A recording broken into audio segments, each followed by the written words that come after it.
Hey guys, welcome back to the shop. I'm excited to bring you along on this hatchet forging adventure. This is one of my favorite things to do, is forge axes and hatchets. It's a simple tool that's been used for millennium, something like that, a long time. But the basic design has not changed. And yet, it is not a simple tool to forge. So the learning curve on this has been interesting and rewarding, but not easy. So I'm starting with a billet of 1060 carbon steel, and this measures 2.5 inches by 3/4 inches and 3.5 inches long. The first thing I have to do is forge the billet down to more appropriate dimensions to forge a hatchet out of, and the reason for this is the stock size that you can get is limited. You can't just get any kind of size that you want on some of this carbon steel, and so we have to forge it down before we can proceed. And once that's done, the first thing to do is to punch the eye, and this is a very crucial step, because if this is done incorrectly or done crookedly, the axe, it can be fixed and worked with, but if it's too far off, then it ruins the entire project. So getting this straight, getting this punched like it should be, is really one of the biggest keys to a successful axe or hatchet project right from the beginning. And you see that plug there? That's a good indication that you've punched equally and evenly from both sides instead of offsetting in any manner. It's important to keep the punch cool during this process. This is H13 steel, which is designed for hot work, and it deforms much less at high heats than normal steel does. However, it is not indestructible, and I do have to redress the end of the punch a couple times during a batch of 10 like this. The next step is to drift out the eye, because as you can tell, the punch is not large enough for a finished eye dimension. So this is the first drift that I use. This is also not the finished dimension. You have to go in stages.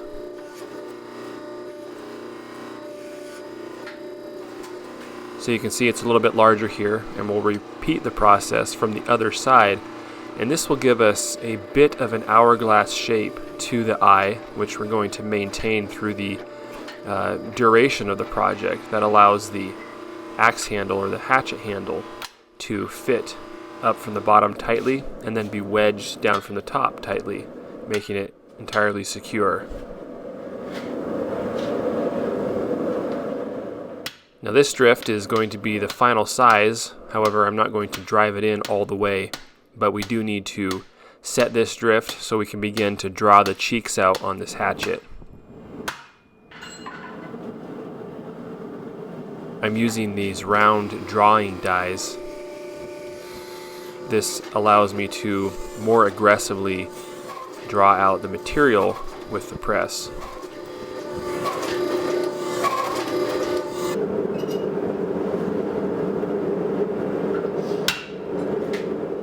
You can see the cheeks drawn out, and now we're going to repeat the process on the other side. This is necessary so that we have the same thickness on the cheeks all the way up and down the eye.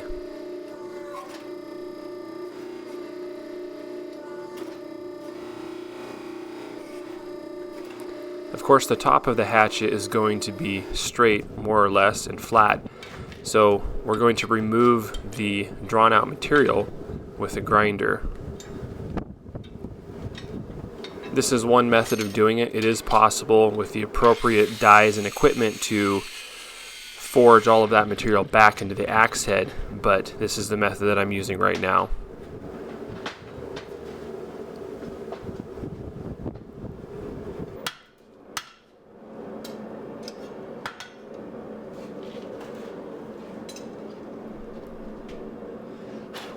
From this point, it's a matter of keeping the eye where it should be, size-wise and shape, and then drawing out the bit of the axe.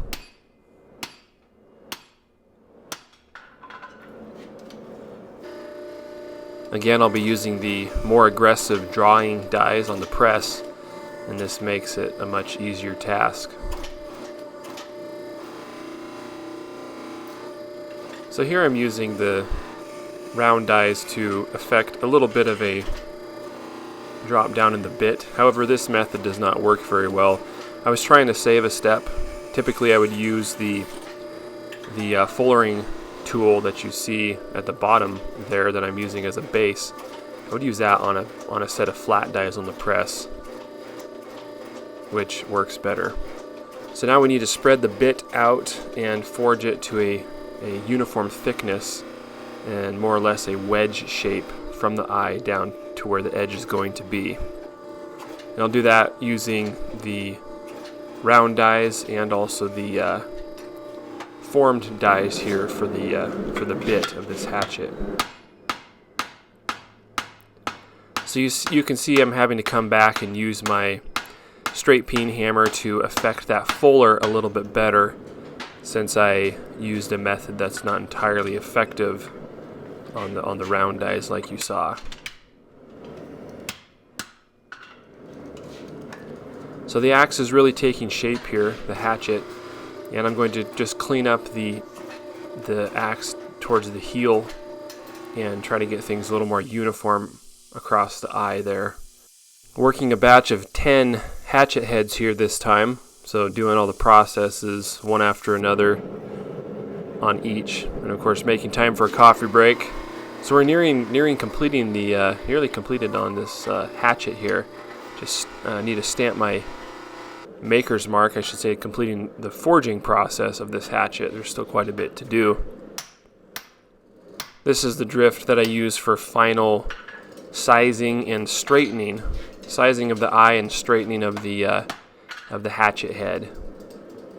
It's important that the bit or the blade of the hatchet is straight as it comes off of the body of the axe and away from the eye, because it's going to need to line up with the handle, which of course is mounted in the eye. Now that we have the hatchet forged completely, we can clean up the profile in the grinder, remove the excess material, straighten things up a bit.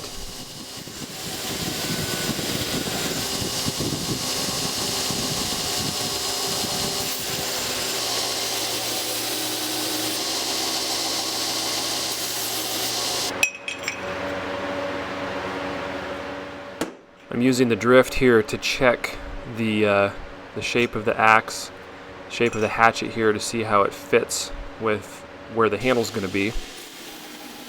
And we'll go ahead and use the 2-inch small wheel to affect that radius in front of the eye there.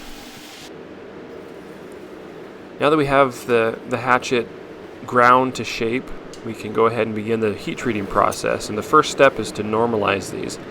That is bringing them up to 1600 degrees, making sure they're up to temperature, and then taking them out to cool and still air. And this process is actually repeated 3 more times at graduated temperatures, going gradually lower. This is to refine the grain structure after removing the stress from the steel and making the grain uniform. Now we can quench the hatchets, and this 1060 steel requires a water quench to harden fully. This depends on the metallurgy of your particular steel, and you'll notice that I'm agitating the hatchets very vigorously in the water. This is to break the vapor jacket that will form around this red hot or orange hot steel. That will retard cooling and not allow the steel to cool quickly enough to harden properly. Another way to avoid this would be to use a brine solution, which is basically salt water, and that eliminates or greatly lessens the ability of the water to form a vapor jacket. After quenching, the hatchets are tempered twice, and we can move on to the next step here. I'm going to go ahead and wire brush all the scale off. Gives a nice bright finish and reveals that neat forged surface, which I prefer.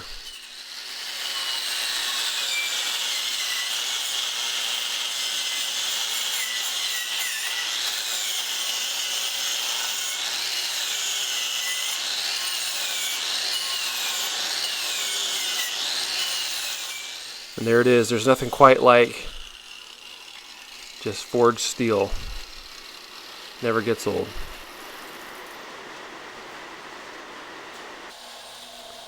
Had a little bit of rainstorm going on there, so I kind of got ahead of myself and started to rough grind the bit here when I remembered that I wanted to temper out the cheeks a bit more, but I'm showing you the beginning portion of the grinding process because, again, it's important to make sure that the edge you are grinding is straight up and down in line with the eye so that it fits and is in line with the handle on the completed axe or hatchet.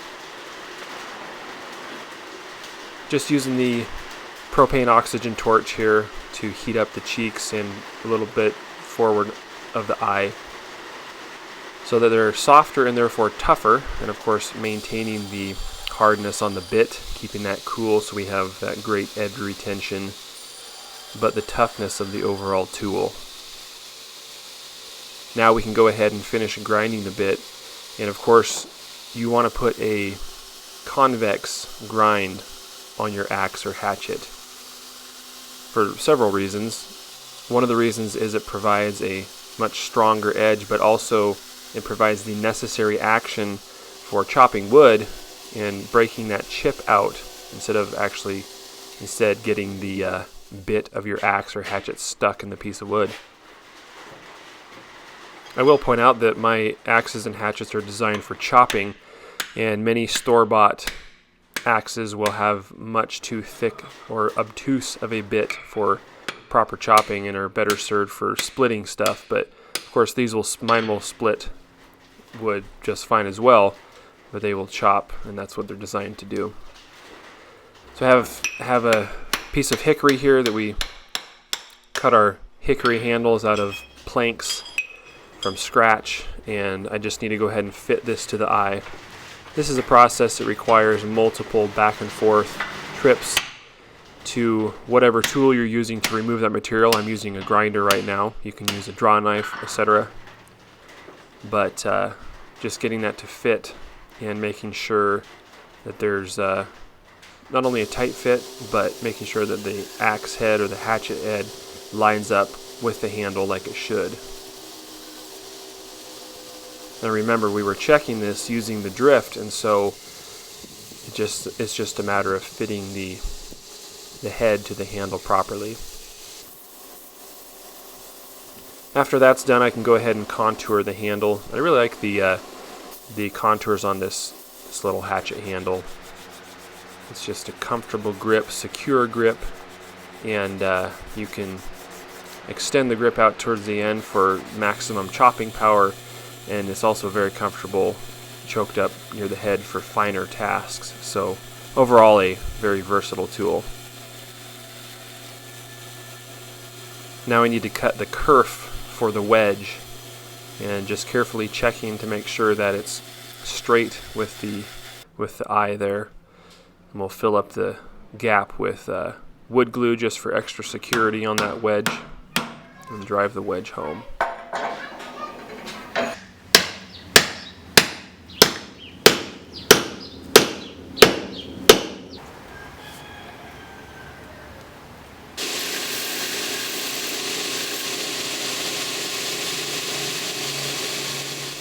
Just dress up the end of the handle there, and we are very close to being finished with this little hatchet.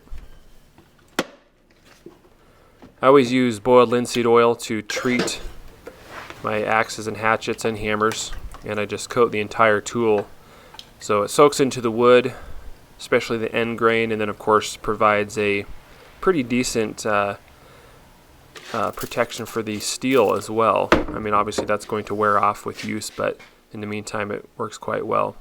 So now we can go ahead and put an edge on this, and I use multiple stones here, but just showing you the first one here for brevity's sake. taking that burr off and then honing it up to a literally shaving sharp edge. A leather bit cover completes the package here, and this little hatchet is ready to go. This particular one's going to go up to Idaho, where it will help dress out elk and perhaps wolves, maybe not.